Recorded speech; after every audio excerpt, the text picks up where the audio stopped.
Hi friends, మీ Chakri creations channel మరింత కొత్తగా మీ ముందుకు వచ్చింది. ఎటువంటి లేటెస్ట్ ఇన్ఫర్మేషన్స్ అయినా మా ఛానల్ సబ్స్క్రైబ్ చేసుకోండి. పక్కనే ఉన్న బెల్ సింబల్ని ప్రెస్ చేయండి.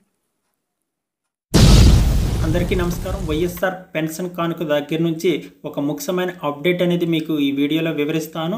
పెన్షన్ కోసం రీసర్వే అనేది నిర్వహిస్తున్నారు. అయితే ఒక మూడింటి పైన ఈ యొక్క రీసర్వే అనేది నిర్వహిస్తున్నారు.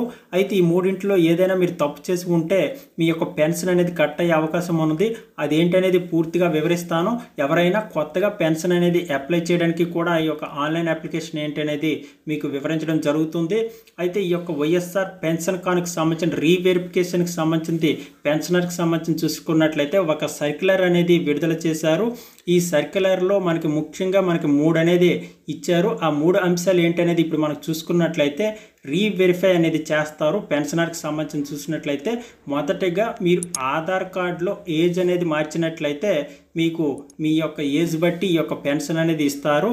అయితే ఈ యొక్క ఆధార్లో మీరు ఏజ్ అనేది అప్డేట్ చేసినట్లయితే మీ ఆధార్ అప్డేట్ హిస్టరీ అనేది పరిశీలిస్తారు. రెండోది చూసుకున్నట్లయితే ఒకే ఇంట్లో డబుల్ పెన్షన్ అనేది ఒక ఫ్యామిలీకి ఒక పెన్షన్ మాత్రం వస్తుందా, డబుల్ వస్తుందా అనేది అది కూడా అప్డేట్ అనేది చేస్తారు. నెక్స్ట్ పెన్షన్కి సంబంధించి చూసుకున్నట్లయితే పెన్షనర్ అనేది ఇంట్లో వస్తున్న వారికి ఎవరికైనా ఇన్కమ్ ట్యాక్స్ అనేది ఉందా లేదా, ఇన్కమ్ ట్యాక్స్ లిమిట్స్ అనేది ప్రయత్నం చేస్తారు. దానికి సంబంధించి చూసుకున్నట్లయితే అయితే ఈ వైఎస్ఆర్ పెన్షన్ కానుకకు సంబంధించి చూసుకున్నట్లయితే ఈ అప్డేట్ అనేది ఆధార్ హిస్టరీకి సంబంధించినది. మీ యొక్క ఎవరైతే పెన్షన్స్ తీసుకుంటున్నారో వారి యొక్క ఆధార్ హిస్టరీ అనేది చూస్తారు.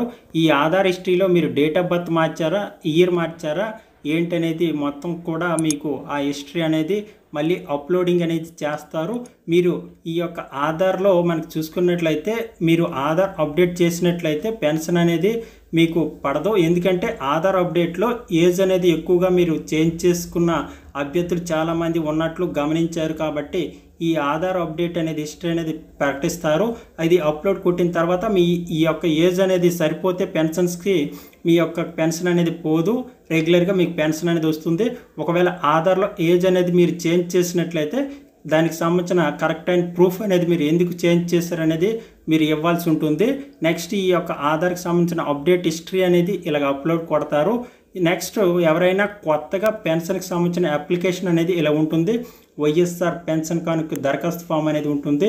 అయితే దరఖాస్తు పేరు, తండ్రి లేదా భర్త పేరు, ఈ యొక్క లింగము మరియు పుట్టిన తేదీ, ఆధార్ నెంబరు, వయస్సు యొక్క కులం ఉంటుంది. నెక్స్ట్ చిరునామా, మొబైల్ నెంబర్ అనేది నింపాల్సి ఉంటుంది. నెక్స్ట్ 6 నెలలుగా విద్యుత్ బిల్లుకి ఎన్ని యూనిట్లు అనేది కాలింది అనేది చూస్తారు. నివాస స్థలం అనేది, భవనం అనేది ఎంత ఉన్నది అనేది చూస్తారు. 4 చక్రాల వాహనం ఉందా లేదనేది, కుటుంబంలో ప్రైవేటు ప్రభుత్వ ఉద్యోగులు అయి ఉన్నారా లేరనేది, కుటుంబ సభ్యులు ఎవరైనా ఆదాయ పన్ను ఇన్కమ్ ట్యాక్స్ కడుతున్నారా లేదా అనేది ఇక్కడ చూస్తారు. ఇతర పెన్షన్లు పొందుతున్నారనేది కూడా ఇక్కడ చూస్తారు. అయితే మీరు జత చేయవలసిన చూసుకున్నట్లయితే కొత్తగా ఎవరైనా పెన్షన్ కానుక అప్లై చేసేటప్పుడు ఆధార్ కార్డు జెరాక్స్, తెల్ల రేషన్ కార్డు జెరాక్స్ మరియు ఈ యొక్క application form, bank account number అంటే బ్యాంకు మొదటి పేజీ అనేది జెరాక్స్ తీయాల్సి ఉంటుంది.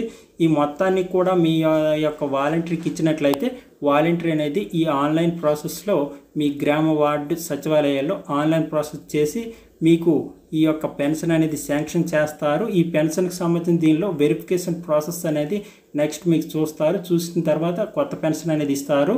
ఇలాగా చూసుకున్నట్లయితే ఎవరైనా ఇన్కమ్ ట్యాక్స్ ఇప్పటివరకు కట్టుకున్నట్లయితే లేదా కట్టినట్లయినా దానికి సంబంధించిన అప్డేట్ ఉన్నా సరే ఇప్పుడు ఈ యొక్క అప్డేట్ చేస్తున్నారు. నెక్స్ట్ ఆధార్ వెరిఫికేషను ఎవరైనా వయసు తేడా ఉన్నట్లయితే దాన్ని కూడా అప్డేట్ చేస్తారు.